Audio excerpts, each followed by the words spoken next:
Bonjour, je m'appelle Philippe, j'ai 59 ans, j'habite à Amilly, j'ai 3 enfants et j'étais encore il y a quelque temps responsable d'un service achat dans une grande entreprise qui travaille pour l'automobile dans la région.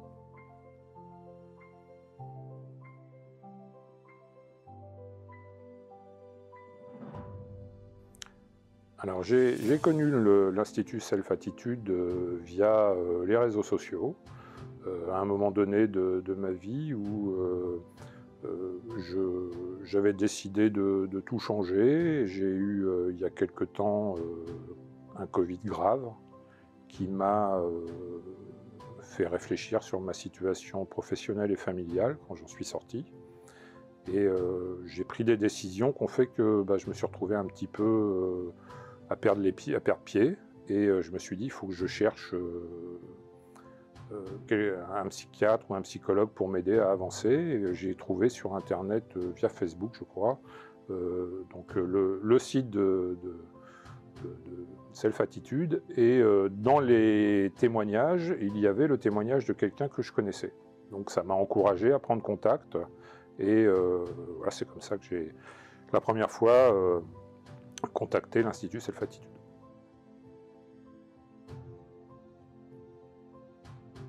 Bon, je me suis retrouvé pendant 3 mois entre l'hôpital et la maison, être sous respirateur. Et bon, je me suis dit que j'étais pas passé très loin de la mort, et ce qui m'a fait beaucoup réfléchir en me disant que je ne pouvais plus et je n'avais plus envie de vivre la vie d'avant. C'est-à-dire ce rythme infernal, cette pression perpétuelle et puis l'ambiance de la famille. Donc j'ai beaucoup réfléchi, et la première action, le premier choix que j'ai fait, c'est de quitter mon travail. Donc j'ai assuré un peu mes arrières, mais donc j'ai pris la décision de partir. Ça a pris quelques mois, hein. Le Covid, j'en suis sorti vers le mois de juin. Et donc le début de ma maladie, c'était le mois de mars. Et je suis parti de mon entreprise à la fin de l'année. Et en même temps,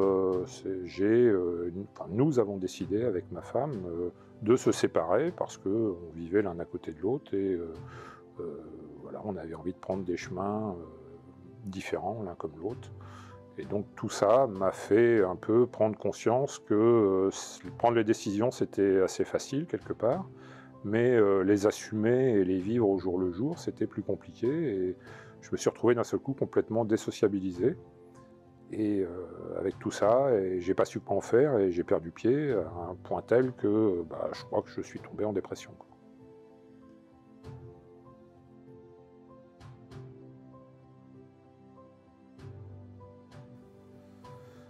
Alors, Franck, c'est quelqu'un qui est très à l'écoute, et c'est ce qui m'a vraiment permis d'accrocher tout de suite.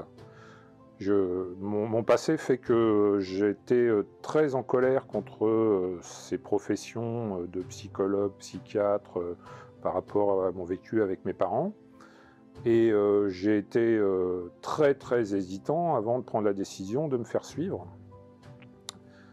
Et quand j'ai pris cette décision, la première chose que j'ai fait, c'est que j'ai téléphoné pour prendre un rendez-vous. Et en fait, en prenant ce rendez-vous, je me suis écroulé, j'ai pleuré pendant des heures au téléphone, et j'ai trouvé quelqu'un en face de moi qui m'a écouté. Et ça m'a touché. Et ça m'a donné envie de venir pour essayer de comprendre ce qui m'arrivait.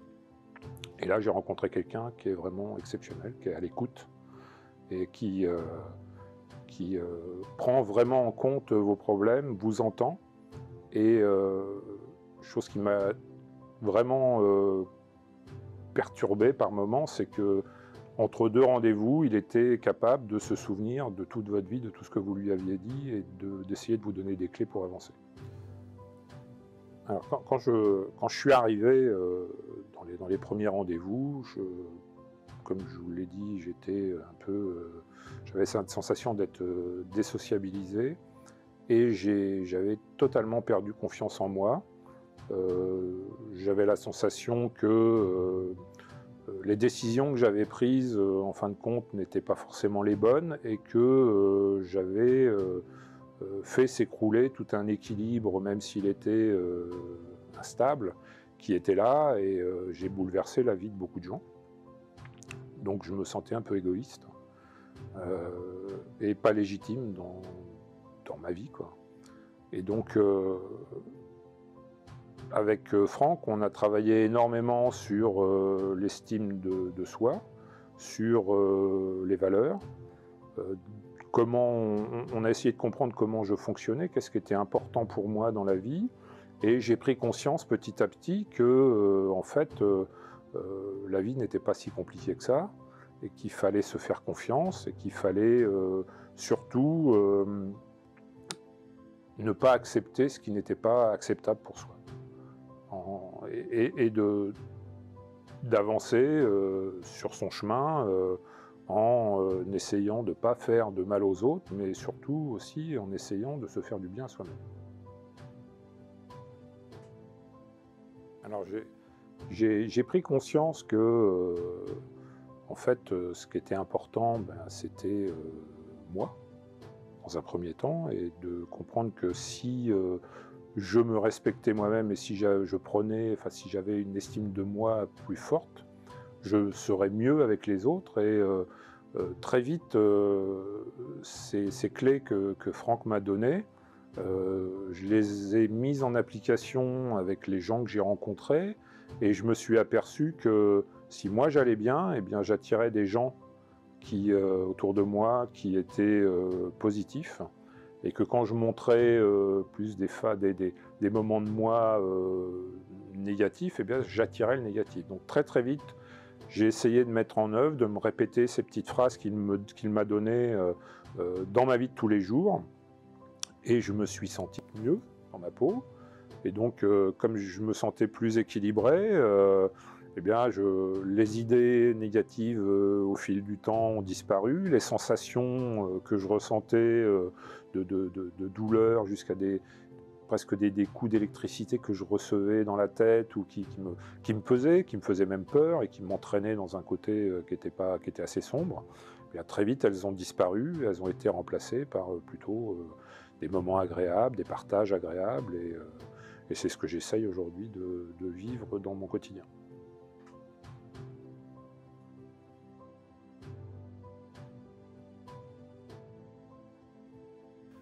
Alors, dans mon entourage familial, ça a changé beaucoup de choses.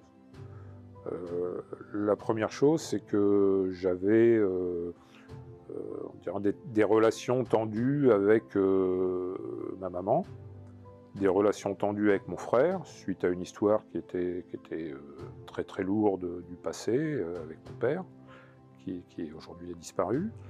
Et donc ça m'a permis de beaucoup réfléchir sur cette situation, de me rendre compte que en fait, les relations conflictuelles, elles venaient certainement de moi, que j'étais certainement la cause de la tension qui existait, parce que je n'arrivais pas à pardonner. Et donc j'ai décidé de pardonner à mon frère et à ma mère. Je leur ai expliqué pourquoi j'étais comme ça, et aujourd'hui, les relations que j'ai avec eux sont des relations normales, on va dire, entre une mère et son fils, et entre deux frères. Donc ça m'a beaucoup soulagé, parce que c'était un poids énorme que je traînais depuis des années, et auquel j'avais jamais trouvé de réponse. Ensuite, avec mon ex-femme et mes enfants, qui n'ont pas compris ou qui ont subi mes choix, petit à petit, les relations se sont détendues. Aujourd'hui, elles sont cordiales, elles sont équilibrées, et je pense qu'on a réussi quelque part à se séparer en étant des amis avec mon épouse, mon ex-épouse, et on a réussi aussi avec mes enfants à garder des liens forts, alors que la première réaction, quand on a annoncé qu'on se séparait, a été quand même relativement tendue et difficile. Alors, ce que ça a changé dans mon comportement ou mes relations avec mon entourage, c'est que suite aux différents échanges que j'ai pu avoir avec Franck, où on a décortiqué un peu mes valeurs, mon mode de fonctionnement, j'ai compris que je ne pouvais pas accepter n'importe quoi sous prétexte que je ne voulais pas blesser l'autre, ou déranger l'autre quelque part, et donc surtout dans la relation avec mes enfants. Aujourd'hui, j'ai appris à dire non quand ça ne me convenait plus, quand ça ne me convenait pas. Quand ça allait pardon, à l'encontre de mes valeurs. Auparavant, bien souvent, j'allais dans le sens de ce que me demandait la personne, même si ça ne me convenait pas, et je mettais ça dans ma poche et je continuais à avancer. Et puis, au bout d'un certain moment, eh bien, à force d'en accumuler, eh bien, ça débordait, ça partait dans des situations conflictuelles. Et ça, aujourd'hui, j'ai compris qu'en disant non tout de suite et en expliquant un peu pourquoi on dit non, eh bien, les gens comprennent. Et ça enlève, comment dire, ça enlève toute porte d'ouverture à un conflit éventuel. Et ça simplifie les choses. Donc je m'en sens beaucoup mieux, et je pense que les autres aussi.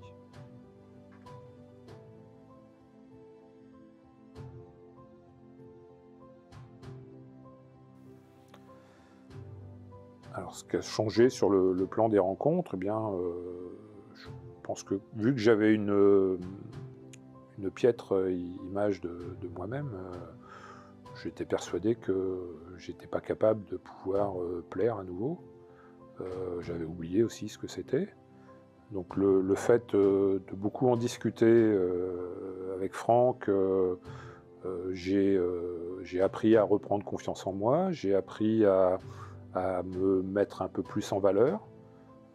Et donc le fait d'être plus sûr de moi, eh bien, je me suis rendu compte que je pouvais plaire plus, et que je me sentais mieux dans la relation. Et que je m'affirmais, hein, du fait que j'avais appris à savoir ce que je voulais. Et, donc je me suis affirmé et je me suis senti beaucoup mieux. Non, j'ai pas refait ma vie. Je veux prendre mon temps. Je pense que la séparation est trop proche aujourd'hui. Je veux pas me précipiter. Je veux être sûr de moi. Je veux être sûr de la bonne rencontre. Donc à l'âge que j'ai, rencontrer des femmes qui ont à peu près le même âge que moi, généralement c'est qu'elles ont à peu près le même vécu, donc elles n'ont pas toujours réglé leurs problèmes. Donc c'est compliqué. Et je ne sais pas aujourd'hui si je suis capable de refaire ma vie, mais c'est pas un problème. Je suis bien comme je suis, et l'avenir me dira, ou me montrera si ça doit arriver ou pas, si je rencontre quelqu'un. Voilà.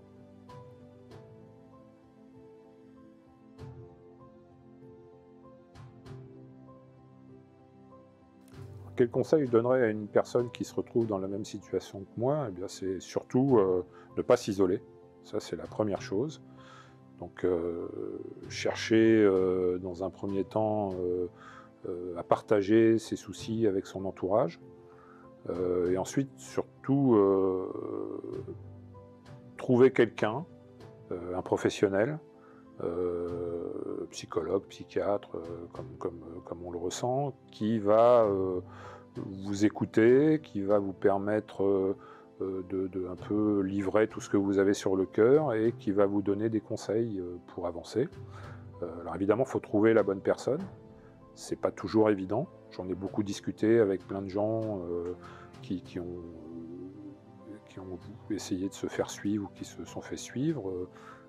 On dit que c'est pas toujours facile de trouver la bonne personne, mais dans le cadre de self-attitude, moi j'ai croisé deux personnes, hein, entre Franck et Cécile, qui sont vraiment des gens à l'écoute, qui sans jugement. Et ça, c'est important. On sent aucun jugement dans les échanges qu'on peut avoir. Et à chaque fois que j'ai fait une séance, je suis ressorti, reboosté, avec des clés, hein, je l'ai dit plusieurs fois, je crois, dans l'entretien, des solutions à essayer, hein, et des petits mots qui résonnent. Et ça m'a à chaque fois permis de monter une marche et d'avancer. Alors ça ne vient pas tout de suite, d'un seul coup, hein, il faut du temps. Mais voilà, le conseil, c'est surtout, ne vous isolez pas, faites-vous suivre et prenez ça comme un jeu qui va vous permettre de revoir le soleil. Parce que, comme on dit, après la pluie, il y a toujours le beau temps. Voilà.